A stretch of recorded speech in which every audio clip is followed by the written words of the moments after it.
Hello friends, welcome back to our channel. നമ്മൾ ഇന്ന് കാണാൻ പോകുന്നത് ഫാർമ എന്ന സീരീസ് ആണ്. ഒരു ഫാർമസ്യൂട്ടിക്കൽ കമ്പനി സ്റ്റഡീസ് എന്ന പേരിൽ അവരുടെ പുതിയ മരുന്ന് കുട്ടികൾക്കും ഗർഭിണികൾക്കും കൊടുക്കുന്നു. എന്നാൽ അതിന്റെ പിന്നിൽ ഒളിഞ്ഞിരിക്കുന്ന വലിയൊരു ബിസിനസ് തന്ത്രം ഉണ്ടായിരുന്നു. അത് ആ കുട്ടികളെയും ഗർഭിണികളെയും ഏതൊക്കെ രീതിയിൽ ബാധിച്ചുവെന്നും ഈ കമ്പനിയുടെ തെറ്റായ പ്രവർത്തനങ്ങളെ ജനങ്ങളുടെ മുന്നിലേക്ക് കൊണ്ടുവരാൻ നമ്മുടെ നായകൻ എന്താണ് ചെയ്തതെന്നും ഒക്കെ നമുക്ക് ഈ സീരീസിലൂടെ കണ്ടു തന്നെ അറിയാം. മൂവിയുടെ തുടക്കത്തിൽ തന്നെ കാണിക്കുന്നത് 2026 ഡോക്ടർ രാജീവ് എന്ന് പറയുന്ന ഒരാള് ഒരു ഇന്റർവ്യൂ കൊടുക്കുന്നതാണ്. സാത്തി എന്ന പേരിൽ അയാൾ ഒരു സംഘടന നടത്തുന്നുണ്ടായിരുന്നു.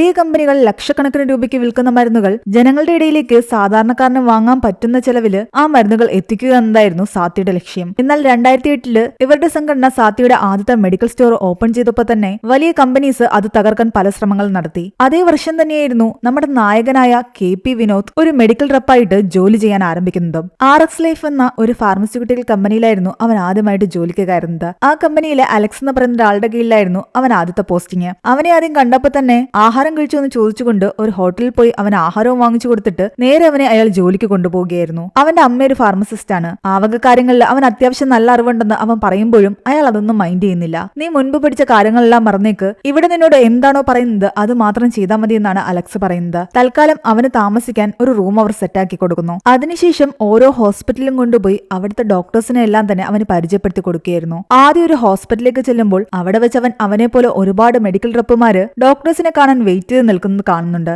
എന്നാൽ ആ ഡോക്ടറിന്റെ അമ്മ മരിച്ചത് കാരണം ആരെയും ഇന്ന് കാണുന്നില്ല എന്ന് അയാൾ പറയുന്നു. പക്ഷെ അലക്സിനെ മാത്രം അയാൾ ഉള്ളിലേക്ക് വിളിക്കുന്നുണ്ട്. ഇതെല്ലാം ഒരു കച്ചവടമായിരുന്നു. ഈ ഡോക്ടർ അവരുടെ മരുന്ന് 300 പ്രിസ്ക്രിപ്ഷനിലെങ്കിലും എഴുതുകയാണെങ്കിൽ അയാൾക്ക് ഏതെങ്കിലും വിദേശ കൺട്രിയിലേക്ക് ഒരു ടൂർ പാക്കേജ് ഇവർ ഓഫർ ചെയ്യും. അത് മാത്രമല്ല, ഇയാളുടെ അമ്മ മരിച്ചു കഴിഞ്ഞ സ്ഥിതിക്ക് അതിന്റെ ക്രിമേഷനുള്ള ചെലവ് പോലും ഇയാൾ എഴുതുന്ന ഏതെങ്കിലും ഒരു മരുന്ന് കമ്പനിയായിരിക്കും വഹിക്കുന്നത്. ഇതേ ഹോസ്പിറ്റലിൽ തന്നെ പല ഡോക്ടർമാരെ സ്വാധീനിച്ച് അവർക്ക് വലിയ കമ്മീഷനൊക്കെ കൊടുത്തിട്ട് മാക്സിമം രോഗികളിലേക്ക് അവരുടെ മരുന്ന് എത്തിക്കാൻ ഇവർ ശ്രമിച്ചിട്ടുണ്ട്. എന്നാൽ ഈ ഹോസ്പിറ്റലിലെ പല സത്യസന്ധരായ ഡോക്ടേഴ്സും ഇവരുടെ കെണികളിൽ വീണിട്ടില്ല. അതുകൊണ്ട് കുറച്ച് കറപ്റ്റഡ് ആയിട്ടുള്ള ആൾക്കാരെയായിരുന്നു ഇവർ സെലക്ട് ചെയ്ത് വെച്ചിട്ടുണ്ടായിരുന്നത്. ഇവരുടെ കെണിയിൽ വീഴാത്ത ഒരു സത്യസന്ധനായ ഡോക്ടറായിരുന്നു അന്ന് അവിടെ വർക്ക് ചെയ്തിരുന്ന രാജീവ്. രാജീവിന്റെ സാത്തി സംഘടന അന്ന് തുടങ്ങിയ സമയമായിരുന്നല്ലോ. അവിടെ കുറഞ്ഞ ചെലവിൽ കിട്ടിയിരുന്ന ഒരു മെഡിസിൻ ആകട്ടെ ഇവരുടെ കമ്പനീസ് വലിയ തുകയ്ക്കായിരുന്നു കൊടുത്തുകൊണ്ടിരുന്നത്. അതിന്റെ പേരിൽ ഇപ്പൊ ചെറിയൊരു ഇഷ്യൂ നടക്കുന്നുണ്ട്. ക്യാൻസർ രോഗിയായ തന്റെ ഭാര്യയെ ഇവിടെ ചികിത്സയ്ക്ക് കൊണ്ടുവന്നതായിരുന്നു ഒരു ഓട്ടോ ഡ്രൈവർ. ഇവിടെ നിന്നും അയാൾക്ക് എഴുതി കൊടുത്ത ആ മെഡിസിന് RX കമ്പനി ഈടാക്കിയിരുന്നത്. എന്നാൽ സാത്തിയിൽ അതിന് വില കുറവാണ്. ഈ കാര്യം രാജീവ് എടുത്തു കാണിക്കുമ്പോൾ ആ ഒരു പ്രശ്നത്തെ ഈസി ആയിട്ട് സോൾവ് ആക്കാൻ വേണ്ടിയിട്ട് അലക്സ് പോയി ആ ഓട്ടോ ഡ്രൈവറോട് പറയുന്നുണ്ട്, ഞാനൊരു ഫോൺ വാങ്ങിക്കുമ്പോഴും ഡ്രസ്സ് വാങ്ങിക്കുമ്പോഴും വില കുറഞ്ഞവ നോക്കി പോകാറുണ്ട്. പക്ഷെ എന്റെ മകൾക്കൊരു അസുഖം വന്നു കഴിഞ്ഞാൽ ഏറ്റവും നല്ല ഹോസ്പിറ്റലിലേക്കായിരിക്കും അവളെ കൊണ്ടുപോകുന്നത്. അതുപോലെയാണ് നിങ്ങളുടെ വൈഫിന്റെ കാര്യവും. വില കുറഞ്ഞ മരുന്നുകളിലേക്കല്ല നിങ്ങൾ പോകേണ്ടത്. വിലയൊന്നും നോക്കാതെ നിങ്ങളുടെ വൈഫിന്റെ ആരോഗ്യമാണ് നോക്കേണ്ടത്. അത് കേട്ടതോടുകൂടി ആ ഓട്ടോ ഡ്രൈവർ വിചാരിക്കുന്നുണ്ട് അയാൾ പറഞ്ഞത് തന്നെയാണ് ശരിയെന്ന്. അയാൾക്ക് വേറെ കംപ്ലൈന്റ് ഒന്നും ഇല്ലാന്ന് പറയുന്നു. അതോട് പിന്നെ രാജീവിനും ഒന്നും പറയാനുണ്ടായിരുന്നില്ല. ഇതുപോലെ ഇങ്ങനെ വരുന്ന ഇഷ്യൂസ് ഈസി ആയിട്ട് കൈകാര്യം ചെയ്യണമെന്ന് അലക്സ് വിനോദിന് പഠിപ്പിച്ചു കൊടുക്കുകയാണ്. കാരണം ഇനി ഈ ഏരിയയിലെ കാര്യങ്ങളെല്ലാം നോക്കേണ്ടത് അവനായിരുന്നു. അവരുടെ മരുന്ന് ഓരോ ദിവസം എത്രത്തോളം സെയിൽ ആകുന്നുണ്ടെന്ന് ഹോസ്പിറ്റലുകളിൽ നിന്നും മെഡിക്കൽ സ്റ്റോറിൽ നിന്നും എല്ലാം തന്നെ കണക്കെടുക്കണം. അങ്ങനെ അവൻ ഹോസ്പിറ്റൽ ഫാർമസിയിലേക്ക് പോകുമ്പോൾ അവിടെ വെച്ച് ഗൈനക്കോളജിസ്റ്റ് ആയ ഡോക്ടർ ജാനകിയെ പരിചയപ്പെടുന്നു. ഇനി മുതൽ ജാനകിയുടെ അടുത്ത മെഡിക്കൽ റിപ്പായിട്ട് അവൻ ചെല്ലേണ്ടതുണ്ട്. ജോലിയിൽ തുടക്കമായതുകൊണ്ട് തന്നെ അവന് പല ആൾക്കാരോടും സംസാരിക്കേണ്ട രീതിയും അവരെയൊക്കെ കയ്യിലെടുക്കേണ്ട രീതിയും അറിയില്ലായിരുന്നു. മെഡിക്കൽ സ്റ്റോറിലൊക്കെ അവൻ കാര്യങ്ങൾ ചോദിക്കാൻ ചെല്ലുമ്പോൾ അവരെല്ലാവരും തിരക്കാണെന്ന് പറഞ്ഞ് അവനെ ഒഴിവാക്കി വിട്ടു. ചിലരാകട്ടെ നിങ്ങളുടെ മെഡിസിൻ ഇവിടെ ചെലവാകുന്നില്ല എന്ന് പറഞ്ഞിട്ട് അതൊക്കെ തിരിച്ചു കൊടുക്കുകയും ചെയ്തു. ഉടനെ തന്നെ അവരുടെ കമ്പനിയുടെ പുതിയ മെഡിസിനായ കൈഡോക്സിന്റെ ലോഞ്ച് നടക്കാൻ പോവുകയാണ്.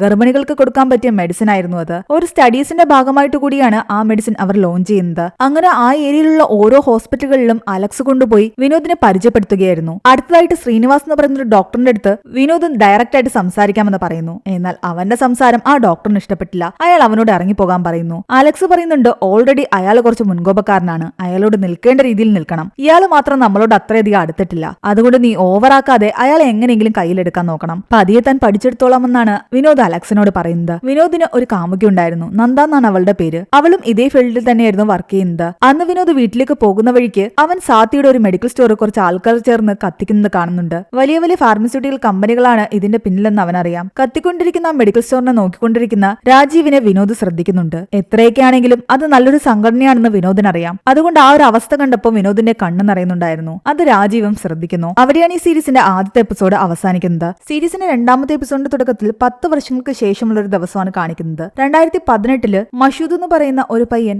RX ലൈഫിലേക്ക് ജോയിൻ ചെയ്യാൻ വരുന്നു. വിനോദ് ജോയിൻ ചെയ്യാൻ വരുമ്പോൾ അലക്സ് എങ്ങനെയായിരുന്നോ അവനെ സ്വീകരിച്ചിരുന്നത് അതുപോലെ തന്നെയായിരുന്നു മഷൂദ് വന്നപ്പോ വിനോദ് അവനെ സ്വീകരിക്കുന്നത്. ഇന്ന് അലക്സിന്റെ സ്ഥാനത്ത് വിനോദാണുള്ളത്. വിനോദിന്റെ സ്ഥാനത്ത് മഷൂദ് മഷൂദും. ന്യൂ ജോയിനി വരുമ്പോ പതിവ് പോലെ ഇവർ ചെയ്യുന്ന കാര്യം തന്നെ ചെയ്യുന്നു. അവനെയും കൊണ്ട് ആഹാരം കഴിക്കാൻ പോകുന്നു. ആ ഒരു ചെറിയ ക്ലിപ്പ് കാണിച്ച ശേഷം കഥ വീണ്ടും ഫ്ലാഷ് ബാക്കിലേക്ക് പോവുകയാണ്. 2008 തന്നെ വിനോദ് RX ലൈഫിൽ ജോയിൻ ചെയ്തിട്ട് കുറച്ച് നാളുകളായി. പക്ഷേ ബാക്കിയുള്ള ആൾക്കാരെ പോലെ ടാർഗറ്റ് അച്ചീവ് ചെയ്യാനൊന്നും തന്നെ അവനെ കൊണ്ട് സാധിക്കുന്നില്ല. അവന്റെ കൂടെ ഉണ്ടായിരുന്ന ബാക്കി എല്ലാ ന്യൂ ജോയിനീസും അവരവരുടെ ടാർഗറ്റ് അച്ചീവ് ചെയ്തിട്ടുണ്ട്. ഇവൻ മാത്രം എങ്ങും എത്തിയിട്ടില്ല. അതിന്റെ പേരിൽ അലക്സ് അവനെ വഴക്ക് പറയുകയും ചെയ്യുന്നു. കൂടാതെ അവരുടെ പുതിയ മരുന്നായ കൈഡോക്സിന്റെ ലോഞ്ചിനെ പറ്റി പറയുന്നു. മാക്സിമം ഡോക്ടേഴ്സിനെ കണ്ട് അവരോട് കൂടുതൽ ആൾക്കാരിലേക്ക് കൈഡോക്സിൻ എത്തിക്കുന്ന കാര്യം സംസാരിക്കണമെന്ന് എല്ലാവരോടും പറയുന്നു. കൂടുതൽ സെയിൽ നടത്തുന്നവർക്ക് അതിന്റേതായ ബെനിഫിറ്റും ഉണ്ട്. ആ ഒരു ടാർഗറ്റിംഗിലും തനിക്ക് നല്ലപോലെ അച്ചീവ് ചെയ്യണമെന്ന് വിനോദിന്റെ മനസ്സിലുണ്ടായിരുന്നു. അന്ന് വൈകുന്നേരം അവൻ വീട്ടിലേക്ക് പോകുന്ന വഴിക്ക് ഒരു ഹോസ്പിറ്റലിൽ നിന്ന് അവന് കോള് വരുന്നു. അവർ സ്ഥിരമായിട്ട് യൂസ് ചെയ്തുകൊണ്ടിരുന്ന ഒരു മെഡിസിൻ ഇല്ലായിരുന്നു. അതിന് പകരമായിട്ട് ഇവരുടെ കമ്പനിയുടെ മെഡിസിൻ എത്തിച്ചു കൊടുക്കാനായിരുന്നു അവനെ വിളിച്ചത്. അവൻ കൈയോടെ ആ മെഡിസിൻ എത്തിച്ചു കൊടുക്കുന്നു. ഒരു സെയിൽ നടന്നതിന്റെ സന്തോഷത്തിലായിരുന്നു അവൻ. ആ സന്തോഷത്തെ പറ്റി അവിടെ ഉണ്ടായിരുന്ന നഴ്സിനോട് അവൻ പറയുമ്പോൾ അവര് പറയുന്നുണ്ട്, ഹാർട്ട് അറ്റാക്ക് ആയിട്ട് 2 പേഷ്യൻസ് അകത്ത് കിടക്കുന്നുണ്ട്. അവരുടെ ബന്ധുക്കൾ അവിടെ കരഞ്ഞുകൊണ്ട് നിൽക്കുമ്പോഴാണ് നിങ്ങൾ സെയിൽ നടന്നതിന്റെ സന്തോഷത്തെ പറ്റി പറയുന്നത്. അവർക്ക് വേണ്ടിയിട്ട് ആ മെഡിസിൻ കൊണ്ടുവന്നത്. അത് കേട്ടപ്പോ അവന് കുറച്ച് വിഷമമൊക്കെ തോന്നി. എന്നാലും അത് അവന്റെ ജോലിയായോണ്ട് അവൻ ആദ്യമൊന്നും വലിയ കാര്യമാക്കിയില്ല. അവൻ അന്ന് വൈകുന്നേരം മറ്റൊരു മെഡിക്കൽ റെപ്പിനെ കാണുന്നുണ്ട്. അയാൾ അവനോട് പറയുന്നുണ്ട്, നിന്റെ കമ്പനി ഉടായ്പ കാണിക്കുന്ന ഡോക്ടേഴ്സിനെ മാത്രമാണ് കയ്യിലെടുക്കാൻ ശ്രമിക്കുന്നത്. സത്യസന്ധമായിട്ട് പണിയെടുക്കുന്ന ഒരു ഡോക്ടേഴ്സും നിങ്ങളുടെ ലിസ്റ്റിലില്ല. പിന്നെ അയാൾ അവനോട് പറയുന്നുണ്ട്, ആ രാജീവ് ഡോക്ടർ നിന്നെ അന്വേഷിച്ചു എന്ന്. അയാളെ ഒന്ന് പോയി കാണാനും. അന്ന് വൈകുന്നേരം അവൻ റൂമിലെത്തുമ്പോൾ അവനെ കാത്ത് അവന്റെ കാമുകി നന്ദ നിൽപ്പുണ്ടായിരുന്നു. അവൾ മുംബൈയിലുള്ള RX ലൈഫിന്റെ ബ്രാഞ്ചിലാണ് ജോലി ചെയ്യുന്നത്. ഇവിടെയുള്ള സ്ട്രഗിളിനെ പറ്റി അവൻ പറയുമ്പോൾ അവള് ചോദിക്കുന്നുണ്ട്, എന്നാ പിന്നെ നിനക്ക് ഈ കമ്പനി വിട്ടിട്ട് വേറെ ഏതെങ്കിലും കമ്പനി നോക്കൂടെ എന്ന്. പക്ഷേ വേറെ ഒരു കമ്പനിയും ഇത്രയും നല്ല മെഡിക്കൽ കവറേജ് തരുന്നില്ല എന്നാണ് അവൻ പറയുന്നത്. അവന്റെ അമ്മയ്ക്ക് ഡയാലിസിസ് നടക്കുകയാണ്. അതിന്റെ ചെലവെല്ലാം തന്നെ ഈ കമ്പനിയാണ് നടത്തുന്നത്. അവൻ ഈ വക കാര്യങ്ങൾ ബെനിഫിറ്റ് ഉള്ളത് കൊണ്ട് വേറെ കമ്പനിയിലേക്ക് പോകാനും വയ്യ. ഇവിടെ എങ്ങനെയെങ്കിലും പിടിച്ചു നിന്നേ പറ്റൂ. അതുകൊണ്ട് പിറ്റേന്ന് മുതൽ അവൻ അവരുടെ പുതിയ പ്രോഡക്റ്റ് ആയ കൈഡോക്സിൻ മാക്സിമം ആൾക്കാരിലേക്ക് എത്തിക്കാൻ ശ്രമിക്കുകയായിരുന്നു. അതിനൊരു പ്ലാൻ തന്നെ അവൻ തയ്യാറാക്കി ആദ്യം കാണാൻ പോകുന്നത് ജാനകി ഡോക്ടറെയാണ്. ഗർഭിണികൾക്ക് കൊടുക്കാനുള്ള മരുന്നായതുകൊണ്ട് തന്നെ ഗൈനക്കോളജിസ്റ്റ് ആയ ആൾക്കാരെയായിരുന്നല്ലോ അവൻ കോൺസെൻട്രേറ്റ് ചെയ്തുകൊണ്ടിരുന്നത്. ഇതൊരു സ്റ്റഡീസിന്റെ ഭാഗമാണെന്നും മെഡിസിൻ നല്ലതാണെന്നൊക്കെ പറഞ്ഞ് മാക്സിമം ആൾക്കാരിലേക്ക് എത്തിക്കാൻ അവരോട് ആവശ്യപ്പെടുന്നു. കുട്ടിയുടെ വളർച്ചയ്ക്കും അമ്മയുടെ ആരോഗ്യത്തിനും വേണ്ടിയുള്ളതായതുകൊണ്ട് തന്നെ അവരത് മാക്സിമം ആൾക്കാർക്ക് കൊടുക്കാൻ തീരുമാനിക്കുന്നു. ആദ്യം അവർ സെലക്ട് ചെയ്യുന്നത് അവരുടെ കൂടെ ഉണ്ടായിരുന്ന സാവിത്രി എന്ന് പറയുന്ന സിസ്റ്ററിനെ തന്നെയായിരുന്നു. അവർ 2 മാസം പ്രഗ്നന്റ് ആയിരുന്നു. ആ മെഡിസിൻ ആദ്യം ജാനകി അവർക്ക് തന്നെ കൊടുക്കുന്നു. പിന്നീട് അങ്ങോട്ട് വിനോദ് ഒരുപാട് ഗൈനക്കോളജിസ്റ്റിനെ കാണുകയും അവരെ എല്ലാം തന്നെ കൺവിൻസ് ചെയ്ത് മാക്സിമം പേഷ്യൻസിലേക്ക് ഈ മെഡിസിൻ എത്തിക്കുന്നു. കമ്പനി അവന്റെ മുന്നിൽ വെച്ച് ടാർഗറ്റ് അവൻ പതിയെ പതിയെ അച്ചീവ് ചെയ്യുകയായിരുന്നു. ജാനകിയുടെ സഹായത്തോടു കൂടി ആ ഹോസ്പിറ്റലിൽ ചികിത്സയ്ക്ക് വന്ന എല്ലാ ഗർഭിണികളിലേക്കും ആ ഒരു മെഡിസിൻ എത്തി. കുറഞ്ഞ സമയം കൊണ്ട് തന്നെ അവന്റെ കമ്പനിയിൽ എല്ലാവരും അറിയപ്പെടുന്ന നല്ലൊരു മെഡിക്കൽ റെപ്പായി അവൻ മാറി. അവൻ അച്ചീവ് ചെയ്ത ടാർഗറ്റ് കണ്ടിട്ട് എല്ലാവരും അവന് കൺഗ്രാറ്റ്സും പറയുന്നു. RX ലൈഫിന്റെ ടീമിലെ നമ്പർ 1 എംപ്ലോയി അവൻ മാറുകയും അവൻ അവർ കാർ ഗിഫ്റ്റ് ചെയ്യുകയും ചെയ്യുന്നുണ്ട്. അവന്റെ വളർച്ചയിൽ എല്ലാവരും ഹാപ്പി ആയിരുന്നു. അലക്സ് പറയുന്നുണ്ട്, പതിയെ പതിയെ ഇനി നീ എന്റെ സ്ഥാനത്തേക്ക് എത്തുമെന്ന്. നിനക്കൊന്ന് കൈകാര്യം ചെയ്യാൻ പറ്റാതെ പോയ ആ ശ്രീനിവാസൻ ഡോക്ടറിനെ മെരുക്കിയെടുക്കാൻ എന്റെ അടുത്തൊരു വഴിയുണ്ടെന്ന് അലക്സ് പറയുന്നു. അതിനു വേണ്ടിയിട്ട് ഒരു പെൺകുട്ടി അവർ സെറ്റാക്കിയിട്ടുണ്ടായിരുന്നു. ആ ഡോക്ടറിനെ കൊണ്ട് മാക്സിമം ഇവരുടെ മരുന്ന് എഴുതിപ്പിക്കാൻ വേണ്ടിയിട്ട് അയാൾക്കൊരു പെണ്ണിനെ കൂട്ടുകൊടുക്കാൻ പോലും അലക്സ് തയ്യാറായിരിക്കുന്നത് കണ്ടിട്ട് ശരിക്കും വിനോദ് ഞെട്ടിപ്പോയി. പക്ഷെ ഇതെല്ലാം ബിസിനസിന്റെ ഭാഗമായതുകൊണ്ട് തന്നെ അവൻ അതിലൊന്നും പ്രതികരിക്കാൻ പറ്റിയില്ല. ഒരു അസ്വസ്ഥതയോടുകൂടി ഇതെല്ലാം കണ്ടു നിൽക്കാനേ അവന് സാധിച്ചിട്ടുണ്ടായിരുന്നുള്ളൂ. അങ്ങനെ 2008 ഇതൊക്കെ സംഭവിച്ചു. കഥ വീണ്ടും 2018 കാണിക്കുകയാണ്. 2008 അലക്സ് ഇരുന്ന സ്ഥാനത്താണ് ഇന്ന് വിനോദ് ഉള്ളത്. അവൻ തന്റെ അണ്ടറിലുള്ള പല മെഡിക്കൽ റെപ്പുമാരെയും വിളിച്ചിട്ട് മാക്സിമം സെയിൽ നടത്താൻ പറയുന്നു. ഇതിനിടയിൽ അവന്റെ വിവാഹം കഴിഞ്ഞു. നിർമ്മല എന്ന് പറയുന്ന ഒരു പെൺകുട്ടിയാണ് അവൻ വിവാഹം കഴിച്ചത്. നന്ദയുമായിട്ട് അവൻ ബ്രേക്കപ്പ് ആയിട്ടുണ്ടായിരുന്നു. അവന് ശാലിനി എന്ന് പറയുന്ന ഒരു മകളും ഉണ്ട്. അവന്റെ മകൾക്ക് ആസ്മയുള്ളത് കൊണ്ട് തന്നെ എപ്പോഴും ഇൻഹൈലർ കയ്യിൽ കരുതണം. വലിയ കുഴപ്പമില്ലാത്ത ജീവിതം മുന്നോട്ട് പോയിക്കൊണ്ടിരിക്കുകയായിരുന്നു. പക്ഷെ ആ സമയത്ത് അവന് ജാനകിയുടെ കോള് വരുന്നു. അത്യാവശ്യമായിട്ട് ഇവിടെ വരെ വരണമെന്ന് പറഞ്ഞിട്ട്. അവൻ ഹോസ്പിറ്റലിൽ എത്തുമ്പോൾ അവിടെ വെച്ച് മഷൂദിനെ കാണുന്നുണ്ട്. മഷൂദ് പതിയെ പതിയെ നല്ലൊരു മെഡിക്കൽ റെപ്പായി വരികയായിരുന്നു. അവൻ ഹോസ്പിറ്റലിൽ എത്തിക്കഴിയുമ്പോൾ 2008 രാജീവ് ഡോക്ടറിനെ പോയി കാണണമെന്ന് പറഞ്ഞ് അവന്റെ കൂടെ ഉണ്ടായിരുന്ന ഒരു മെഡിക്കൽ റെപ്പില്ലേ, അയാളെ അയാളുടെ കമ്പനിയിലെ ആൾക്കാര് പബ്ലിക്കായിട്ട് നിന്ന് നാണം കെടുത്തുന്നത് അവൻ കാണേണ്ടി വരുന്നു. ഇംഗ്ലീഷ് നന്നായിട്ട് പറയാത്തതിന്റെ പേരിലും നന്നായിട്ട് ഡ്രസ് ചെയ്യാത്തതിന്റെ പേരിലും ഒക്കെ ആയിരുന്നു എല്ലാവരുടെ മുന്നിൽ വെച്ചിട്ട് അയാളുടെ ഹെഡ് അയാളെ ഇൻസൾട്ട് ചെയ്തുകൊണ്ടിരുന്നത്. അതൊക്കെ കണ്ടപ്പോൾ ശരിക്കും വിനോദിന് വിഷമം തോന്നുന്നുണ്ട്. അതൊക്കെ വിട്ടിട്ട് തൽക്കാലം അവൻ ജാനകിയെ കാണാൻ കയറി. എന്നാൽ ഞെട്ടിക്കുന്ന ഒരു കാര്യമാണ് ജാനകി അവനോട് പറയുന്നത്. അടുത്തിടെ ഇവരുടെ ഹോസ്പിറ്റലിൽ വരുന്ന കുട്ടികളിലെല്ലാം തന്നെ ജുവനൈൽ ഡയബറ്റീസ് കാണാൻ തുടങ്ങിയിരിക്കുന്നു. കുട്ടികൾ വരുന്ന ഈ ഡയബറ്റീസ് രോഗം അങ്ങനെ ഒരുപാട് പേരിൽ കാണുന്നതല്ല. പക്ഷെ അടുത്തിടെ ഒരുപാട് കുട്ടികളിൽ ഇത് കാണാൻ തുടങ്ങിയതോടുകൂടി അവർ ഇതിന് പിന്നിലുള്ള കാരണം അന്വേഷിക്കുമ്പോഴാണ് കൈഡോക്സിനാണ് ഇതിനെല്ലാം കാരണമെന്ന് മനസ്സിലായത്. ആ കുട്ടികളുടെ അമ്മമാരെല്ലാം തന്നെ പ്രഗ്നന്റ് ആയിരുന്ന സമയത്ത് ഈ ഹോസ്പിറ്റലായിരുന്നു ചികിത്സ തേടിയിരുന്നത്. ഇവിടെ നിന്ന് ഒരുവിധം ഡോക്ടേഴ്സ് എല്ലാം തന്നെ അവർക്ക് കൈഡോക്സിൻ പ്രിസ്ക്രൈബ് ചെയ്ത് കൊടുത്തിട്ടുണ്ട്. ഇവര് നടത്തിയ സ്റ്റഡി വെച്ചിട്ട് നോക്കുകയാണെങ്കിൽ ആ മരുന്ന് തന്നെയാണ് ഈ കുട്ടികൾക്ക് ഡയബറ്റിസ് വരാനുള്ള കാരണം. എന്നാൽ അതങ്ങോട്ട് വിനോദിന് വിശ്വാസം വരുന്നുണ്ടായിരുന്നില്ല. കാരണം കുറച്ചു നാള് മുൻപ് തന്നെ ഈ മരുന്നിന്റെ സെയിൽ നിന്നിട്ടുണ്ടായിരുന്നു. വലിയ ലാഭമില്ലാത്തത് കൊണ്ടാണ് അത് നിന്നത്. അത് കാരണമായിരുന്നു വിനോദിന് പിന്നീട് തന്റെ കരിയറിൽ മുന്നോട്ട് പോകാൻ പറ്റാതിരുന്നത്. കാരണം അവൻ ഈ ഒരു മരുന്നിന്റെ സെയിൽ മേലിലായിരുന്നു കോൺസെൻട്രേറ്റ് ചെയ്തിരുന്നത്. അവന്റെ കൂടെ ഉണ്ടായിരുന്ന എല്ലാവരും വലിയ വലിയ പോസ്റ്റുകൾ പോയിട്ടും അവൻ ഇപ്പോഴും ഈ താഴ്ന്ന പോസ്റ്റിൽ തന്നെ നിൽക്കുകയാണ്. സ്റ്റഡി എന്ന് പറഞ്ഞിട്ടാണ് മരുന്ന് കൊടുത്തത്. എന്നാൽ ഇവർ അന്വേഷിച്ചപ്പോൾ അങ്ങനെ ഒരു സ്റ്റഡി നടന്നതായിട്ട് ഒരു തെളിവും കിട്ടിയിട്ടില്ല. മാത്രമല്ല ഈ കുട്ടികൾക്ക് ഇങ്ങനെ ഇഷ്യൂ വരുമെന്ന് അറിഞ്ഞുകൊണ്ട് തന്നെയാണോ ഈ കമ്പനി ഈ മരുന്ന് ലോഞ്ച് ചെയ്തതെന്ന് പോലും ജാനകിക്ക് ഡൗട്ട് ഉണ്ടായിരുന്നു. എത്ര കുട്ടികൾക്കാണ് രോഗമെന്ന് വിനോദ് ചോദിക്കുമ്പോൾ ജാനകി അവനെ ഒരു ഏരിയയിലേക്ക് കൊണ്ടുപോകുന്നു. അവിടെ ഒരു ഫംഗ്ഷന്റെ ഭാഗമായിട്ട് ഇത്തരത്തിലുള്ള കുട്ടികളെ വിളിച്ചു വരുത്തിയിട്ടുണ്ടായിരുന്നു. ആ കുട്ടികളുടെ എണ്ണം കണ്ട് ശരിക്കും വിനോദ് ഞെട്ടിപ്പോയി. അവരുടെ അമ്മമാരെല്ലാം ഇവിടെ ചികിത്സ തേടിയവരാണ്. അവരെല്ലാവരും പ്രഗ്നൻസിയിൽ ആ മരുന്ന് കഴിച്ചിട്ടുമുണ്ട്. അതുകൊണ്ട് അവർ പ്രസവിച്ച കുട്ടികൾക്കെല്ലാം ഈ ഡയബറ്റീസും വന്നു.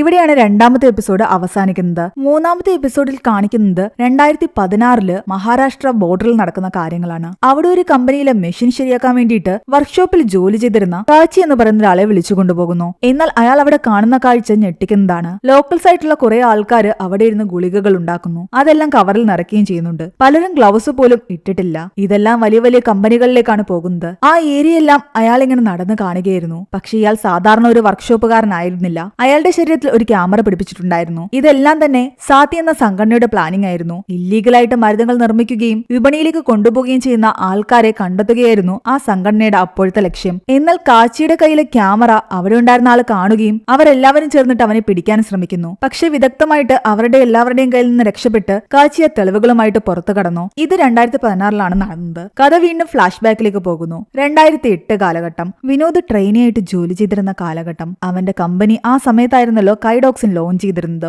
അന്ന് അവൻ ഒരുപാട് ആൾക്കാരിലേക്ക് ആ ഒരു പ്രോഡക്റ്റ് എത്തിച്ചത് കാരണം അവന്റെ കമ്പനി ഹെഡായ അരവിന്ദിൽ നിന്നും ബെസ്റ്റ് ട്രെയിനി അവാർഡ് അവന് ലഭിച്ചിട്ടുണ്ടായിരുന്നു. അരവിന്ദും ജാസ്മിനുമായിരുന്നു ഈ കമ്പനിയുടെ മെയിൻ കാര്യങ്ങളെല്ലാം നോക്കിക്കൊണ്ടിരുന്നത്. എന്നാൽ ഇതിന്റെ പിന്നിൽ നടക്കുന്ന പ്രവർത്തനങ്ങളെ പറ്റി ഒന്നും തന്നെ ഈ ട്രെയിനീസിന് അപ്പോൾ അറിയില്ലായിരുന്നു. കഥ വീണ്ടും 2018 കാണിക്കുകയാണ്. ഡയബറ്റീസ് ബാധിച്ചിരിക്കുന്ന കുട്ടികളുടെ എണ്ണം കണ്ടിട്ട് ഞെട്ടിത്തെരിച്ച് നിൽക്കുകയാണ് വിനോദ്. അവർ ഹോസ്പിറ്റലിലെ റെക്കോർഡ് റൂമിലേക്ക് പോയിട്ട് കൈഡോക്സിന്റെ സ്റ്റഡിയെ പറ്റിയിട്ടുള്ള ഏതെങ്കിലും ഫയൽസ് കിട്ടുമോ എന്ന് നോക്കുന്നു. എന്നാൽ അങ്ങനെ പ്രത്യേകിച്ച് ഫയൽസ് ഒന്നും തന്നെ അവർക്ക് അവിടെ നിന്നും കിട്ടുന്നില്ല. ആയിട്ട് എന്തൊക്കെയോ നടക്കുന്നുള്ള ഫീലിംഗ് ജാനകിക്കുണ്ടായിരുന്നു. അവിടെ വന്ന കുട്ടികളുടെ മാത്രം ലിസ്റ്റാണ് ഇപ്പൊ എടുത്തിരിക്കുന്നത്. പുറത്ത് ഇനിയും വേറെയും കുട്ടികൾ ഒരുപാടുണ്ടാകും ഈ മെഡിസിൻ കഴിച്ചിട്ട് ഇതുപോലെ പ്രശ്നങ്ങൾ ഉണ്ടായിട്ടുള്ളവർ. എന്നാലും മെഡിസിന്റെ കാരണം കൊണ്ട് തന്നെയാണ് ഇങ്ങനെ വന്നതെന്നുള്ള ഡൗട്ട് വിനോദിന് അപ്പോഴും ഉണ്ട്. വിനോദ് ഈ കാര്യങ്ങൾ അറിഞ്ഞപ്പോ തന്നെ അവന്റെ ഹെഡായ അരവിന്ദനും ജാസ്മിനും ഇതിനെപ്പറ്റി ഒരു മെയിൽ അയച്ചിട്ടുണ്ടായിരുന്നു. എന്നാൽ വരാൻ പോകുന്ന ഒരു പാർട്ടിയിൽ വെച്ചിട്ട് ഇതിനെപ്പറ്റി സംസാരിക്കാമെന്നാണ് വിനോദിനോട് അവർ പറഞ്ഞിരിക്കുന്നത്. ജാനകി വിനോദിനോട് പറയുന്നുണ്ട്, എന്റെ ഏതെങ്കിലും ഒരു പേഷ്യന്റിന് ഈ മെഡിസിൻ കൊണ്ട് എന്തെങ്കിലും പ്രശ്നം ഉണ്ടായിട്ടുണ്ടെങ്കിൽ ഞാൻ ഇതിന്റെ അറ്റം വരെയും പോകുമെന്ന്. ഈ കമ്പനി അങ്ങനെ വെറുതെ വിടാൻ ഉദ്ദേശിച്ചിട്ടില്ല. അങ്ങനെ വിനോദ് തന്റെ കമ്പനിയുടെ അടുത്ത പ്രോഗ്രാമിന് പോകുന്നു. അവർ തങ്ങളുടെ കമ്പനിയുടെ പുതിയൊരു മെഡിസിൻ ലോഞ്ച് ചെയ്യുകയായിരുന്നു. കൈറ്റ് ഷുവർ എന്നാണ് അതിന്റെ പേര്. കുട്ടികളിൽ ഉണ്ടാകുന്ന ചുമയ്ക്ക് വേണ്ടിയിട്ടുള്ള മെഡിസിൻ ആയിരുന്നു അത്. 2008 വിനോദിന്റെ കൂടെ ഉണ്ടായിരുന്ന പല ആൾക്കാരും കമ്പനിയുടെ വലിയ വലിയ പൊസിഷനുകളിൽ ഇരിക്കുന്നത് വിനോദ് ശ്രദ്ധിക്കുന്നുണ്ട്. വിനോദും അവിടെ ഇരിക്കേണ്ടതായിരുന്നു. ഇടയ്ക്ക് വെച്ചപ്പോഴോ കൈഡോക്സിൻ വിപണിയിലേക്ക് എത്തിക്കുന്നത് ഇവന്റെ കമ്പനി നിർത്തിയത് കൊണ്ടാണ് അവന് പിന്നീട് അതിന്റെ സെയിൽ നടത്താൻ പറ്റാതെ പോയതും അങ്ങനെ അവന്റെ കരിയറിൽ അവൻ താഴേക്ക് ഇറങ്ങാൻ തുടങ്ങിയതും. പാർട്ടിയുടെ ഇടയ്ക്ക് വെച്ചിട്ട് ആ കൈഡോക്സിന്റെ ഇഷ്യൂനെ പറ്റി ജാസ്മിനോട് സംസാരിക്കാൻ അവൻ ചെല്ലുമ്പോ അതൊക്കെ ഞങ്ങൾ നോക്കിക്കോളാം, നീ അതൊക്കെ വിട്ടേക്ക്, നിനക്ക് പ്രൊമോഷൻ തരാൻ പോവുകയാണെന്നാണ് അവര് പറയുന്നത്. RX ലൈഫിന്റെ സൗത്ത് ഇന്ത്യയുടെ ഹെഡായിട്ടാണ് അവനെ മാറ്റാൻ അവർ ഉദ്ദേശിച്ചിട്ടുണ്ടായിരുന്നത്. കമ്പനി ഹെഡായ അരവിന്ദനോട് അവൻ ഇതിനെപ്പറ്റി സംസാരിക്കുമ്പോൾ അയാളുടെ വായിൽ നിന്ന് എല്ലാ സത്യങ്ങളും അവൻ മനസ്സിലാക്കുന്നു. ഈ മെഡിസിന് ഇഷ്യൂസ് ഉണ്ടെന്നുള്ള കാര്യം അവർക്ക് തുടക്കമേ അറിയാമായിരുന്നു. അവരുടെ സ്റ്റഡി ടീം ഇത് ജനങ്ങളിലേക്ക് എത്തിക്കരുതെന്ന് പറഞ്ഞതാണ്. പക്ഷെ അവർ മനഃപൂർവ്വം ആ മെഡിസിൻ ലോഞ്ച് ചെയ്തു. അതുമൂലം കുട്ടികൾക്ക് സൈഡ് എഫക്ട് ഉണ്ടാകുമെന്ന് അവർക്ക് അറിയാമായിരുന്നു. ഇപ്പോൾ അവർക്ക് ഡയബറ്റീസ് വന്നിട്ടുണ്ടെങ്കിൽ ആ ഡയബറ്റീസിനുള്ള മെഡിസിൻ ഞങ്ങളുടെ അടുത്തുണ്ട്. അവർക്ക് ഇൻസുലിന്റെ ആവശ്യം വരുമായിരിക്കും. ഇൻസുലിനും ഞങ്ങൾ പ്രൊവൈഡ് ചെയ്യും. കുട്ടികൾ ഇങ്ങനെ ഓരോ രോഗത്തിനും മെഡിസിൻ കഴിച്ച് ചിലപ്പോൾ അവർക്ക് ഹേർട്ടിന് ഇഷ്യൂസ് വരുമായിരിക്കും. അങ്ങനെ വന്നു കഴിഞ്ഞാൽ അതിനുള്ള മരുന്ന് ഞങ്ങളുടെ കയ്യിലുണ്ട്. ഇതെല്ലാം ഒരു ബിസിനസ് ആണെന്നാണ് അയാൾ പറയുന്നത്. അറിഞ്ഞുകൊണ്ട് ആൾക്കാരിലേക്ക് ഈ രോഗം എത്തിച്ച് അതിനുള്ള മെഡിസിൻ അവർക്ക് കൊടുത്തിട്ട് അതിൽ നിന്നും പ്രോഫിറ്റ് ഉണ്ടാക്കിയായിരുന്നു ഈ ഒരു കമ്പനിയുടെ ലക്ഷ്യം. ഇതൊരു ലൈഫ് ലോങ് ബിസിനസ് ആയിട്ടാണ് അവർ കണക്കാക്കിയിരുന്നത്. ഇതെല്ലാം വിനോദിനെ വല്ലാതെ തളർത്തുന്നുണ്ടായിരുന്നു. ഒരു സ്റ്റഡീസിന്റെ ഭാഗമായിട്ടല്ല ആൾക്കാരിലേക്ക് ഈ മെഡിസിൻ എത്തിച്ചതെന്നുള്ള സത്യം അവൻ അപ്പോഴേക്കും മനസ്സിലാക്കി. അവിടെയാണ് മൂന്നാമത്തെ എപ്പിസോഡ് അവസാനിക്കുന്നത്. നാലാമത്തെ എപ്പിസോഡിന്റെ തുടക്കത്തിൽ കാണിക്കുന്നത് ജാനകി ഹോസ്പിറ്റലിൽ നിന്ന് ഇറങ്ങുന്നിടത്ത് അവളുടെ ഹസ്ബൻഡ് വിജയ് അവളെ കോൾ ചെയ്യുന്നതാണ്. ലണ്ടനിലെ ഡോക്ടറായിട്ട് വർക്ക് ചെയ്യുന്ന വ്യക്തിയായിരുന്നു വിജയ്. ഇപ്പോൾ കുറച്ച് ദിവസങ്ങളായിട്ട് അവളുടെ കൂടെ നാട്ടിലുണ്ട്. അതേസമയം നമ്മുടെ വിനോദാകട്ടെ മസൂദിന്റെ കൂടെ പീഡിയാട്രീഷ്യന്റെ അടുത്തായിരുന്നു. RX ലൈഫിന്റെ പുതിയ മെഡിസിനായ കൈറ്റ് ഷുവർ കുട്ടികളിലേക്ക് എത്തിക്കുന്നതായിരുന്നു ഇപ്പോൾ അവരുടെ ജോലി. അവിടെ ചുമയുമായിട്ട് വന്ന ഒരു കുട്ടിക്ക് ഡോക്ടർ ഈ മരുന്ന് പ്രിസ്ക്രൈബ് ചെയ്യുന്നത് വിനോദ് ശ്രദ്ധിക്കുന്നുണ്ട്. എന്നാൽ ആ കുട്ടി തുടരെ ചുമച്ചുകൊണ്ടേയിരിക്കുകയായിരുന്നു. കൈഡോക്സിന്റെ ആഫ്റ്റർ എഫക്ട്സ് അവൻ ഓൾറെഡി മനസ്സിലാക്കിയതാണ്. കൈറ്റ് ഷുവറും അതുപോലെ ആകുമെന്നുള്ള പേടി വിനോദിനുണ്ടായിരുന്നു. അവിടെ നിന്ന് വിനോദ് ഇറങ്ങാൻ നേരത്ത് ജാനകി അവനെ കോൾ ചെയ്യുന്നു, ഒരിടത്ത് വെച്ച് മീറ്റ് ചെയ്യാന്ന് പറഞ്ഞിട്ട്. ആ കോള് കട്ടായി കഴിഞ്ഞപ്പോൾ നന്ദ അവനെ കോൾ ചെയ്യുന്നുണ്ട്. നിർമ്മലയെ വിവാഹം കഴിച്ച് അവൻ സെറ്റിൽഡ് ആയെങ്കിലും നന്ദയുമായിട്ടുള്ള കോണ്ടാക്ട് ഒന്നും അവൻ വിട്ടിട്ടുണ്ടായിരുന്നില്ല. അവരുടേത് ഒരു നല്ല റിലേഷൻഷിപ്പ് ആയിരുന്നു. എന്നാൽ ഒരു ഘട്ടത്തില് വിനോദ് തന്നെയാണ് അത് വേണ്ടാന്ന് വെച്ചത്. നിർമ്മലയുമായിട്ട് അവനിപ്പോൾ ഹാപ്പി ആയിട്ട് തന്നെയാണ് മുന്നോട്ട് പോകുന്നത്. പ്രൊമോഷൻ കിട്ടിയ സ്ഥിതിക്ക് നിനക്ക് മുംബൈയിൽ വന്ന് സെറ്റിൽ ആയിക്കൂടെ എന്ന് അവനോട് ചോദിക്കുമ്പോൾ അതിനെക്കുറിച്ചൊക്കെ പിന്നെ ആലോചിക്കാമെന്നാണ് അവൻ പറയുന്നത്. തൽക്കാലം ആ കോള് കട്ട് ചെയ്തിട്ട് ജാനകിയെ കാണാൻ വേണ്ടിയിട്ട് വിനോദ് പോകുന്നു. ജാനകി അവനെ കൊണ്ടുപോകുന്നത് കുറച്ചു വർഷങ്ങൾക്ക് മുമ്പ് ഇവരുടെ ഹോസ്പിറ്റലിൽ ജോലി ചെയ്തിരുന്ന സാവിത്രി എന്ന് പറയുന്ന നഴ്സിനെ കാണാനാണ്. കൈഡോക്സിൻ ആദ്യമായിട്ട് അവർ പ്രിസ്ക്രൈബ് ചെയ്ത് കൊടുത്തത് ഈ നഴ്സിനായിരുന്നു. അവരുടെ മകൻ കേശുവിനും ജുവനൈൽ ഡയബറ്റീസ് ഉണ്ട്. ക്രിക്കറ്റർ ആകണമെന്ന് ആഗ്രഹിക്കുന്ന അവനെ സംബന്ധിച്ച് ഈ രോഗം അവന് വലിയൊരു വെല്ലുവിളിയായിരുന്നു. കമ്പനിക്കെതിരെ കേസ് കൊടുക്കാൻ ഇവരുടെ കൂടെ സാവിത്രിയും ഉണ്ടാകുമെന്ന് പറയുന്നു. എന്നാൽ അപ്പോഴും സാവിത്രിക്ക് വിനോദിനെ വലിയ വിശ്വാസം ഉണ്ടായിരുന്നില്ല. ഇപ്പോഴും ആ കമ്പനിയിൽ ജോലി ചെയ്യുന്ന വ്യക്തി തന്നെയല്ലേ വിനോദ്. കേശുവിനെ പോലെ ഇനി ഒരുപാട് കുട്ടികൾ ഈ ഒരു പ്രശ്നത്തിലൂടെ കടന്നു പോകുന്നുണ്ട്. അവരുടെ എല്ലാം വീഡിയോസ് താൻ അയച്ചു തരാമെന്ന് പറഞ്ഞിട്ട് അവന് കുറെ വീഡിയോസ് ജാനകി സെൻഡ് ചെയ്ത് കൊടുക്കുന്നു. ഇവരുടെ ഈ അവസ്ഥയെല്ലാം കണ്ടിട്ടെങ്കിലും തങ്ങളുടെ കൂടെ തന്നെ നിൽക്കണമെന്നാണ് ജാനകി അവനോട് പറയുന്നത്. കാരണം RX ലൈഫ് ഈ കാര്യങ്ങൾ അറിഞ്ഞു കഴിഞ്ഞാൽ അവന് കാശ് കൊടുത്ത് അവനെ വിലക്കെടുക്കാൻ ശ്രമിക്കുമെന്ന് അവർക്ക് അറിയാമായിരുന്നു.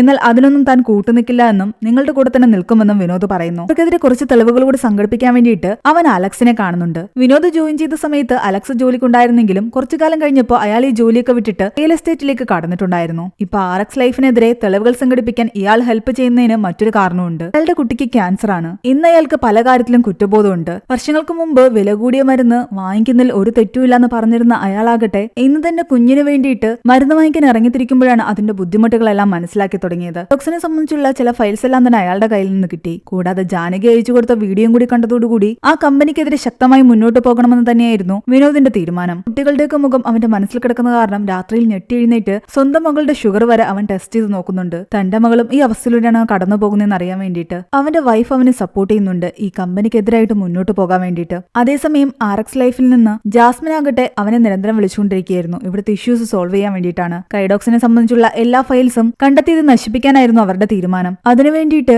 RX ലൈഫ് തന്നെ പല ആൾക്കാർക്കും ക്യാഷ് അയച്ചു കൊടുത്ത് അവരുടെ കയ്യിൽ നിന്നെല്ലാം തന്നെ അതിനെ സംബന്ധിക്കുന്ന ഫയൽസ് എല്ലാം കളക്ട് ചെയ്യുന്നു. അത് കളക്ട് ചെയ്യാൻ അവർ ഏർപ്പാടാക്കിയത് വിനോദിനെ തന്നെയായിരുന്നു. അവർ വിചാരിച്ചിരുന്നത് വിനോദ് അതെല്ലാം കളക്ട് ചെയ്ത് ഇവരുടെ കയ്യിൽ തന്നെ കൊണ്ടുകൊടുക്കുമെന്നാണ്. എന്നാൽ വിനോദ് ഇവർക്കെതിരെ തിരിഞ്ഞിരിക്കുന്ന കാര്യങ്ങളൊന്നും തന്നെ അവർക്ക് അറിയില്ലായിരുന്നു. അവൻ ആ ഫയലുമായിട്ട് RX ലൈഫിന്റെ ഓഫീസിലേക്ക് പോകാതെ നേരെ പോകുന്നത് ഡോക്ടർ രാജീവിന്റെ സാത്തി എന്ന് പറയുന്ന സംഘടനയിലേക്കായിരുന്നു. അവരുടെ കൂടെ നിന്ന് ഈ കമ്പനിക്കെതിരെ പോരാടാൻ തന്നെ അവൻ തീരുമാനിച്ചു. അവിടെയാണ് 4ാമത്തെ എപ്പിസോഡ് അവസാനിക്കുന്നത്. 5ാമത്തെ എപ്പിസോഡിന്റെ തുടക്കത്തില് 2008 നടന്ന ഒരു ചെറിയ ഇൻസിഡന്റ് കാണിക്കുന്നു. മറ്റൊരു മെഡിക്കൽ റിപ്പിനെ വിട്ടിട്ട് രാജീവ് വന്ന് വിനോദിനെ കോണ്ടാക്ട് ചെയ്തിട്ടുണ്ടായിരുന്നില്ലേ. വിനോദ് അയാളെ കാണാൻ പോയിട്ടുണ്ടായിരുന്നു. അയാളുടെ സംഘടനയിലേക്ക് ജോയിൻ ചെയ്യാൻ വേണ്ടിയിട്ടായിരുന്നു വിനോദിനെ അയാൾ വിളിപ്പിച്ചത്. സാധാരണക്കാരായ ജനങ്ങൾക്ക് വേണ്ടിയിട്ട് കുറെ ഡോക്ടേഴ്സ് ചേർന്ന് ജനുവിനായിട്ട് തുടങ്ങിയ ഒരു സംഘടനയായിരുന്നല്ലോ സാത്തി. എന്നാൽ പല വമ്പൻ കമ്പനീസും ഇത് ഇഷ്ടപ്പെടാതെ അവരിൽ പലരെയും കൊന്നുകളഞ്ഞിട്ടുണ്ടായിരുന്നു. ഇന്ന് കുറച്ച് അംഗങ്ങൾ മാത്രമേ ബാക്കിയായിട്ടുള്ളൂ. അതിലേക്ക് ചേരാൻ വിനോദിനെ അയാൾ ക്ഷണിച്ചെങ്കിലും വിനോദ് ആ ഓഫർ നിരസിച്ചു. കാരണം അവൻ RX ലൈഫിൽ നിൽക്കുന്നത് കൊണ്ട് തന്റെ അമ്മയുടെ ഡയാലിസിന്റെ ചെലവുകളെല്ലാം നടന്നു പോകുന്നുണ്ടായിരുന്നു. അതുകൊണ്ട് അന്ന് അവൻ സാത്തി ചേർന്നില്ല.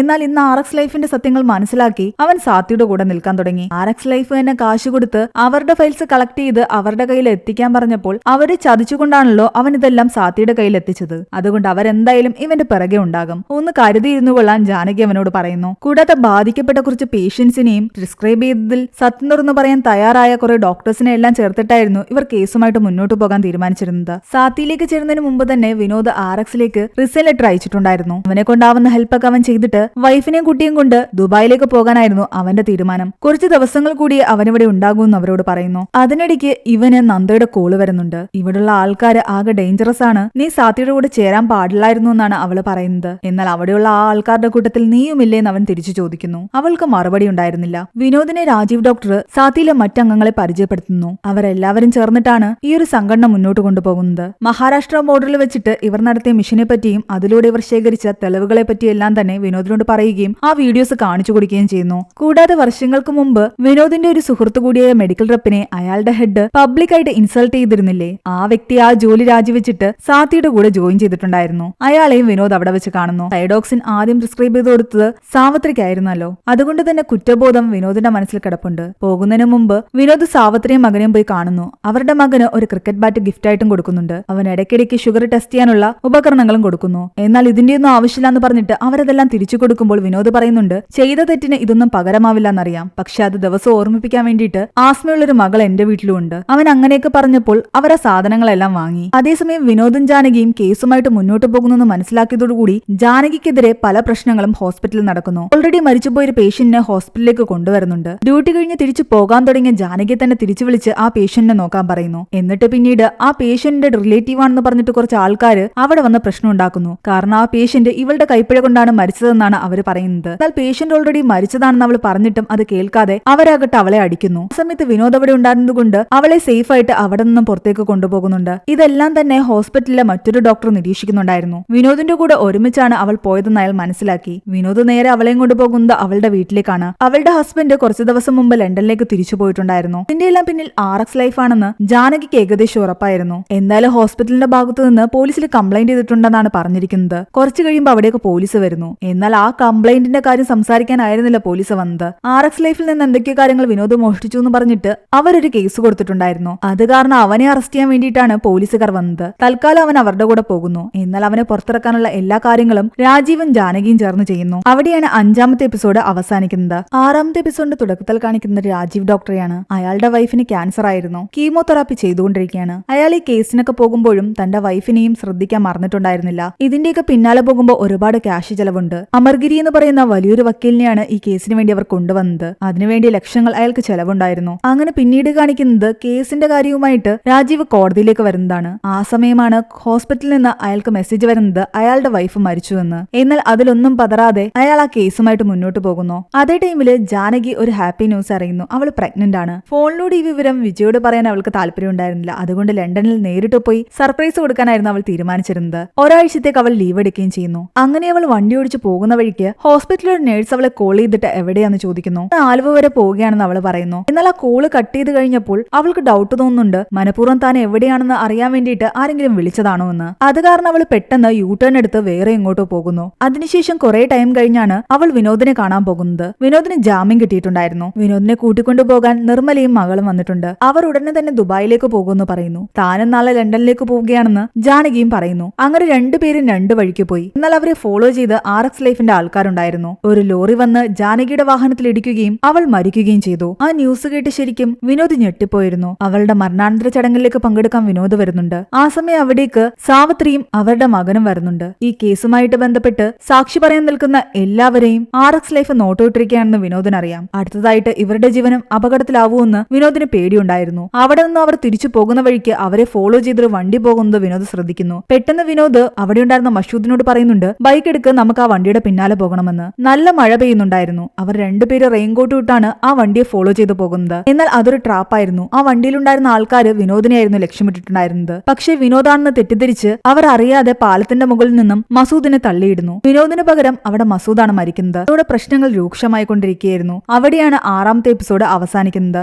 7ാമത്തെ എപ്പിസോഡിന്റെ തുടക്കത്തിൽ കാണിക്കുന്നത് ജാനകിയുടെ മരണാനന്തര ചടങ്ങുകൾക്ക് ശേഷം ആകെ തകർന്നിരിക്കുന്ന വിജയാണ്. ജാനകിയുടേത് ഒരു ആക്സിഡന്റ് ആണെന്ന് തന്നെയാണ് പോലീസുകാർ പറയുന്നത്. ജാനകിയുടെ ബാഗിലുണ്ടായിരുന്ന എന്തൊക്കെയോ സാധനങ്ങൾ മോഷണം പോയിട്ടുണ്ട്. വണ്ടി ആക്സിഡന്റ് ആയി കിടക്കുന്ന കാരണം ആരെങ്കിലും അവസരം മുതലെടുത്ത് സാധനങ്ങൾ മോഷ്ടിച്ചതായിരിക്കാമെന്നാണ് പോലീസുകാർ പറയുന്നത്. ജാനകി പോയ വഴികളെല്ലാം തന്നെ അവർ ചെക്ക് ചെയ്തപ്പോൾ ഇടയ്ക്ക് ജാനകി ഒരിടത്തു നിന്നും യൂടേൺ എടുത്ത് എങ്ങോട്ടോ പോയിട്ടുണ്ടെന്നും അതിനുശേഷം കുറച്ചു നേരത്തേക്ക് അവളുടെ വണ്ടി എവിടെയായിരുന്നുവെന്നോ അവൾ എവിടെയായിരുന്നുവെന്നോ മനസ്സിലാക്കാൻ കഴിയുന്നില്ല എന്നും പോലീസുകാർ പറയുന്നു. ആ ഏരിയയിൽ അവൾക്ക് പരിചയക്കാരെങ്കിലും ഉണ്ടോ എന്ന് അന്വേഷിക്കുമ്പോൾ അങ്ങനെ ആരും ഉണ്ടായിരുന്നില്ല. എന്താണെങ്കിലും CCTVയിൽ അവളുടെ കാറ് പോയ ആ ഒരു ഏരിയ ലക്ഷ്യമാക്കി വിജയ് അവിടേക്ക് പോകുന്നു. അവിടെ എത്തി ജാനകിയുടെ ഫോട്ടോ കാണിച്ച് പലരോടും ചോദിക്കുന്നുണ്ട് ഈ ലേഡി ഇവിടെ ആരെങ്കിലും കണ്ടിട്ടുണ്ടോ എന്ന്. എന്നാൽ അവളെ ഓൾറെഡി അറിയാവുന്ന ഒരു ചായക്കടക്കാരനാകട്ടെ വിജയോട് പറയുന്നുണ്ട് ആ ഡോക്ടർ പോസ്റ്റ് ഓഫീസിലേക്ക് കയറി പോകുന്ന താൻ കണ്ടുവെന്ന്. അങ്ങനെ രാജീവ് അവൾ എന്തിനാണ് അവിടെ വന്നതെന്ന് അന്വേഷിക്കുമ്പോഴാണ് അവൾ മുൻകൂട്ടി ചെയ്തു വെച്ച ചില കാര്യങ്ങൾ മനസ്സിലാക്കുന്നത്. ഓൾറെഡി തെളിവുകൾ നശിപ്പിക്കാൻ RX ലൈഫ് ശ്രമിക്കുമെന്ന് മനസ്സിലാക്കി അവൾ എല്ലാ തെളിവുകളും അടങ്ങുന്ന ചില ഫയൽസ് ആകട്ടെ രാജീവ് ഡോക്ടർക്ക് അയച്ചു കൊടുത്തിട്ടുണ്ടായിരുന്നു.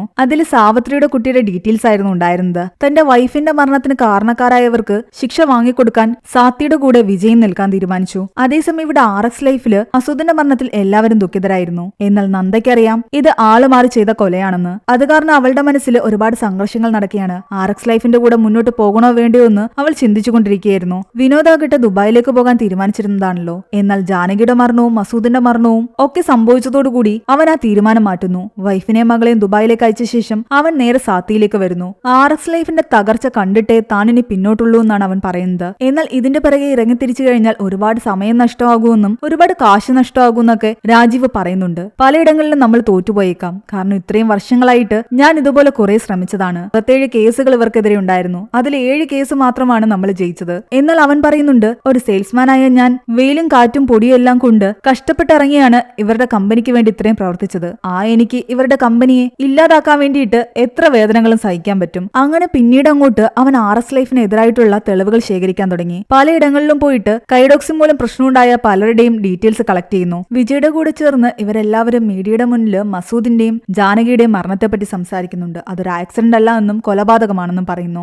RS ലൈഫിനെതിരെയുള്ള കേസുകളും പ്രശ്നങ്ങളും കൂടി വന്നതോടുകൂടി ജാസ്മിൻ അരവിന്ദിനോട് പറയുന്നുണ്ട്, ഈ കാര്യങ്ങളൊക്കെ ഞാൻ കൈകാര്യം ചെയ്തോളാം, എന്തായാലും കോടതിയിലേക്ക് നിങ്ങൾ കൂടി വരണമെന്ന്. രാജീവും വിനോദും ഒരുമിച്ച് ചേർന്ന് ഈ കമ്പനി ഇല്ലാതാക്കാൻ ശ്രമിക്കുന്നത് മനസ്സിലാക്കി അരവിന്ദ് ആകട്ടെ തന്റെ ആളെ വിട്ട് ഇവര് രണ്ടുപേരെ കൊല്ലാൻ ശ്രമിക്കുന്നുണ്ട്. എന്നാൽ അപ്പോഴേക്കും സാത്തിയുടെ സംഘടനയിലുണ്ടായിരുന്ന ആൾക്കാര് ഇവരുടെ രക്ഷയ്ക്ക് അവിടെ എത്തി. തലനാരിഴയ്ക്കാണ് അവര് മരണത്തിൽ നിന്നും രക്ഷപ്പെട്ടത്. ആ സംഭവത്തിന് ശേഷം ഇന്ത്യയിലെ പലയിടങ്ങളിലും വിനോദ് ഒരു യാത്ര നടത്തുന്നു. ഒരുപാട് ആൾക്കാരെ കാണുന്നു. അവരുടെ കയ്യിൽ നിന്ന് പല ഫയൽസും കളക്ട് ചെയ്യുന്നു. അതേസമയം RX ലൈഫ് ആകട്ടെ തങ്ങൾക്കെതിരെ കൊണ്ടുവരാൻ സാധ്യതയുള്ള തെളിവുകളെല്ലാം തന്നെ കളക്ട് ചെയ്ത് അത് കത്തിച്ചു കളയാൻ ശ്രമിക്കുകയായിരുന്നു. കൈഡോക്സിനുമായിട്ട് ബന്ധപ്പെട്ടുള്ള എല്ലാ ഫയൽസും അവർ ശേഖരിച്ച് ഒരിടത്ത് വെച്ച് കൂട്ടിയിട്ട് കത്തിച്ചു. ഇനി തങ്ങളെ തകർക്കാനാവില്ല എന്നൊരു വിശ്വാസം അരവിന്ദനും ജാസ്മിനും ഉണ്ടായിരുന്നു. അവിടെയാണ് 7ാമത്തെ എപ്പിസോഡ് അവസാനിക്കുന്നത്. 8ാമത്തെ എപ്പിസോഡിന്റെ തുടക്കത്തിൽ കാണിക്കുന്നത് കോടതിയിൽ ഇവരെല്ലാവരും ഹാജരാകുന്ന ദിവസമാണ്. RX ലൈഫിൽ നിന്ന് അരവിന്ദൻ ജാസ്മിനും ഉൾപ്പെടുന്ന സംഘം അവിടേക്ക് എത്തിയിട്ടുണ്ട്. എന്നാൽ അതേസമയം രാജീവിനെ അയാളുടെ ഒരു ഫ്രണ്ട് വിളിച്ചറിയിക്കുന്നുണ്ട് ഇവരുടെ കേസിൽ പ്രസന്റ് ആയിക്കൊണ്ടിരുന്ന അമർഗിരി എന്ന് പറയുന്ന വക്കീല് വരില്ല എന്ന്. അതിന്റെ പിന്നിൽ വേറൊരു ഇഷ്യൂസും ആയിരുന്നില്ല. അയാൾക്ക് ഓൾറെഡി അസുഖങ്ങളുണ്ടായിരുന്നു. ഇപ്പോൾ ഹോസ്പിറ്റലൈസ്ഡ് ആണ്. അതുകൊണ്ട് അയാളുടെ ജൂനിയർ ആയിരിക്കും അപ്പിയർ ആകുന്നത്.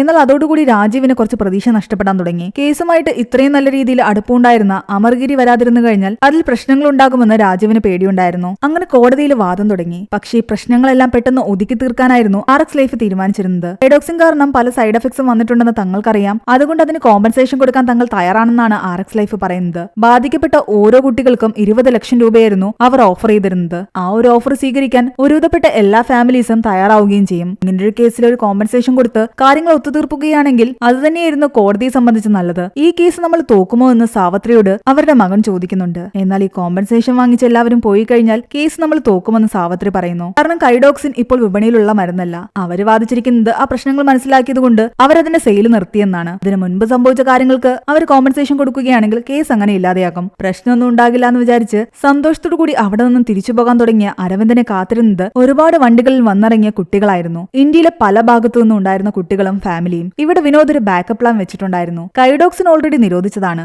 അതുമൂലം ഉണ്ടാകുന്ന കേസുകളെല്ലാം തന്നെ കാശ് കൊടുത്ത് ഇവർ ഒതുക്കി തീർക്കുമെന്ന് വിനോദിനറിയാം. അതുകൊണ്ട് തന്നെ ഇപ്പോൾ അവർ വിപണിയിൽ വിറ്റുകൊണ്ടിരിക്കുന്ന കൈഡ് സിറപ്പിന്റെ പിന്നാലെയായിരുന്നു ഇത്രയും ദിവസം വിനോദ്. അതിലും ഹ്യൂമൻ ബോഡിക്ക് അപകടമുണ്ടാക്കുന്ന ഒരു പാർട്ടിക്കിൾ ഉണ്ടെന്ന് വിനോദ് കണ്ടെത്തിയിട്ടുണ്ടായിരുന്നു. അത് സ്റ്റഡി ചെയ്ത RX ലൈഫിന്റെ ടീം തന്നെ അവരോട് പറഞ്ഞിട്ടുണ്ടായിരുന്നു ഇത് വിപണിയിൽ ഇറക്കരുതെന്ന്. അങ്ങനെ പറഞ്ഞ് അവർ കൊടുത്ത ഒരു നോട്ടീസ് നന്ദയുടെ സഹായത്തോടു കൂടി വിനോദ് കളക്ട് ചെയ്ത് കോടതിയിൽ ഹാജരാക്കി. കൂടാതെ ഇന്ത്യയിലെ പല ഭാഗത്തുള്ള കുട്ടികളെ കണ്ട് അവരുടെ മെഡിക്കൽ റിപ്പോർട്ട്സ് എല്ലാം തന്നെ ശേഖരിച്ച് അവൻ നടത്തിയ സ്റ്റഡിയിൽ ഇതുമൂലം പല കുട്ടികൾക്ക് പ്രശ്നമുണ്ടായിട്ടുണ്ട്. അവരെല്ലാം ഇവിടെ എത്തിച്ച് RX ലൈഫിനെതിരെ കേസ് കൊടുക്കുക എന്ന് പറയുന്നത് വലിയൊരു ടാസ്ക് ആയിരുന്നു. അതിന് ഒരുപാട് ക്യാഷ് ചെലവുണ്ട്. ആൾക്കാരെല്ലാം ഇവിടേക്ക് എത്തിക്കാൻ വേണ്ടിയിട്ടുള്ള ചെലവുകളെല്ലാം ഏറ്റെടുത്തത് വിജയായിരുന്നു. ജാനകിക്ക് വേണ്ടിയിട്ട് അതെങ്കിലും ചെയ്യണമെന്ന് വിജയ്ക്ക് തോന്നി. അതുകൊണ്ട് വിനോദ് അരവിന്ദനോട് പറയുന്നുണ്ട് ഇവരെല്ലാം കൈഡോക്സിന്റെ പിറകെയല്ല വന്നത്, ഇവരെല്ലാം കൈഡ് സിറപ്പിനെതിരെ കേസ് കൊടുക്കാനാണ് വന്നത്. അതോടെ അരവിന്ദ് ശരിക്കും പേടിച്ചു. അവിടെ പുതിയൊരു യുദ്ധം തുടങ്ങിയായിരുന്നു. കൈഡ് സിറപ്പിനെതിരെയുള്ള സാത്തി എന്ന സംഘടനയുടെ പോരാട്ടം. അങ്ങനെ വർഷങ്ങൾ കടന്നുപോയി. പല കേസുകൾ വന്നു. ഓരോ ദിവസവും വാദങ്ങൾ കഴിഞ്ഞുപോയി.